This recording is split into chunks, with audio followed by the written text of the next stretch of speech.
અમરેલી જિલ્લાના Kukawa ST bus સ્ટેન્ડનો લોકાર્પણના પ્રસંગે કૃષિ મંત્રી જીતુ વાઘાણીના બેબાક બોલ જોવા મળ્યા। કૃષિ મંત્રી જીતુ વાઘાણી દ્વારા રોડ રસ્તાના કામો કરતા કોન્ટ્રાક્ટરો સામે લાલ આંખ કરી તેમણે કહ્યું કે ભૂપેન્દ્રભાઈએ કહ્યું કે રોડમાં અન્ય કામોમાં કોઈ પણ કોમ્પ્રોમાઇઝ કરવામાં નહીં આવે। સાથે જ ખેડૂતોને જે કમોસમી વરસાદના કારણે નુકસાન થયું છે તેને લઈને તેમણે જે સરકારે થોડાક દિવસ પહેલાં 10,000 કરોડના પેકેજની જાહેરાત કરી હતી તે પેકેજને તેમણે ઐતિહાસિક પેકેજ ગણાવ્યું છે।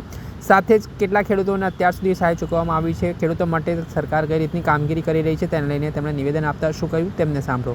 અમરેલી વિધાનસભાના ધારાસભ્ય યુવા નેતા ભાઈ કૌશિકભાઈ વેકરિયાના મત વિસ્તારની અંદર કુકાવામાં અહીંયા 3 કરોડ રૂપિયાના ખર્ચે એક એસટી બસ સ્ટોપ અત્યંત આધુનિક સુવિધાયુક્ત બસ સ્ટેન્ડનું લોકાર્પણ થયું છે। ભાઈ શ્રી જેવી કાકડિયા ધારાસભ્ય શ્રીના મત વિસ્તાર એટલે કે ધારી ને બગસરા ખાતે એસટી વર્કશોપ એમનું પણ ખાતમુહૂર્ત અહીંથી આજે થયું છે। લગભગ 16 કરોડ રૂપિયાના ખર્ચે આ ત્રણેય બાબતો એ 2 વિધાનસભામાં શરૂ થવા જઈ રહી છે ને એકનું લોકાર્પણ થયું છે। ત્યારે મને આનંદ છે કે આ તમામ અમારા જે કાર્યક્રમ છે લોકોએ પણ વધાવ્યો, એને પણ નવી વિકાસની અનુભૂતિ થઈ છે। માનનીય એમપી શ્રી ભરતભાઈ, જિલ્લા પ્રમુખભાઈ શ્રી કાનાણી અને સમગ્ર ટીમ એમાં હાજર રહી છે। જે પ્રકારે અમરેલી જિલ્લો એ કૃષિ, પશુપાલક અને સહકારી ક્ષેત્રનો જિલ્લો છે ત્યારે મને આનંદ છે, મને ખુશી છે કે અમારી નરેન્દ્રભાઈના નેતૃત્વની દેશની સરકાર જેમણે ખૂબ ઉદારતાથી રાજ્યની અંદર કમોસમી વરસાદમાં ખૂબ ઉદારતાથી રકમ આપી, મંજૂરી આપી અને એમના કારણે ભૂપેન્દ્રભાઈના નેતૃત્વમાં, ભાઈ હર્ષભાઈના નેતૃત્વમાં ભારતીય જનતા પાર્ટીની સરકાર, ખરીદીની વાત હોય તો મોદી સાહેબના નેતૃત્વમાં અમિતભાઈ શાહે પણ આપણી ખરીદી ઝડપથી થાય, આપણો કોટા વધે એમના માટે એમણે પણ એ મંજૂરીઓ આપી।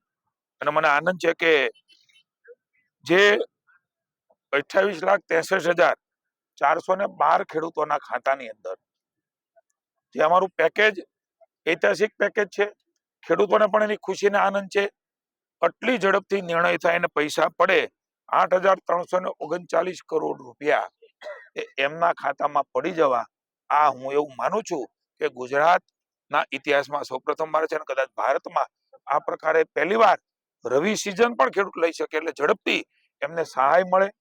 ખરીદી 15,000 કરોડની થાય, એમાં પણ હું આપણા આંકડો જણાવું, ખરીદી જે ખેડૂતોને થઈ છે 6,17,339 લાખ ખેડૂતોની ખરીદી એ થઈ ચૂકી છે 9.5 લાખમાંથી।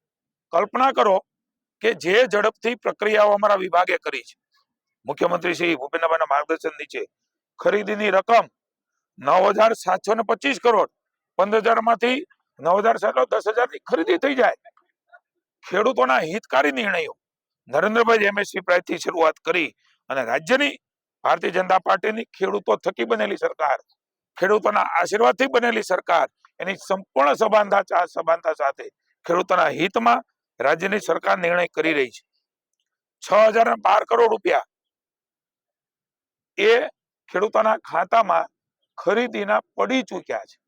આવા ઐતિહાસિક નિર્ણયો એ ખેડૂતો માટે થયા છે ત્યારે વાતોના ગપગોળા નહીં, હકીકત ખેડૂતોને મદદ થાય, એ બેઠો થાય, રવિ સિઝન લઈ શકે એમના માટેના પણ નિર્ણયો એ કર્યા છે। રવિ સિઝનમાં પણ એ કુલ વાવેતર 41,24,873 હેક્ટર જમીનમાં જે ચર્ચાઓ કરતા હતા, વાતો કરતા હતા, ખેડૂત શું કરશે, ખેડૂતોથી બનેલી સરકારે ખેડૂતોની બાજુમાં ઊભી છે। જ્યારે જે જરૂર પડે એ પ્રકારની વ્યવસ્થાઓ કરી છે, ખાતરની વ્યવસ્થાઓ કરી છે અને એમના કારણે જ વાવેતર થાય, વાતોથી ન થાય, વાતોથી વાવેતર ન થાય, મદદ ને સહકારથી વાવેતર થાય। ઘઉં 12,16,046 હેક્ટરમાં રવિ સિઝનનું ઘઉંનું વાવેતર, ચણાનું 7,64,077 હેક્ટર એ ચણાનું વાવેતર, રાઈ 2,76,231 હેક્ટરમાં હાલમાં નોંધાયેલું છે। મને આનંદ છે કે રાજ્યની સરકારે ખેડૂતોને કરેલી મદદથી ખેડૂત ફરી વખત બેઠો થયો છે। ઈશ્વરને પ્રાર્થના કરીએ કે રવિ સિઝન એ ફૂલ ગુલાબી રહે, ખેડૂત એ ખુશાલ રહે, અમારી સરકાર જ્યાં જરૂર પડે ત્યાં ખેડૂતોની બાજુમાં વિનમ્રતાથી ફરજના ભાગરૂપે ઊભી રહેશે। Thank you. આપણે સાંભળ્યા હતા કૃષિમંત્રી જીતુ વાઘાણી. તેમણે ખેડૂતોને લઈને મહત્ત્વની વાત કહી છે.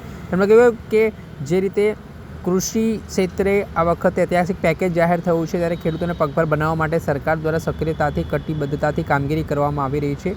સાથે જ આ સહાય છે તે લોકો સુધી પહોંચી રહી છે. દર્શક મિત્રો, આવા જ નવા વિડીયો સાથે આપણે માહિતગાર કરતા રહીશું, એટલે એન કવરેજ ન્યૂઝ જોતા રહો.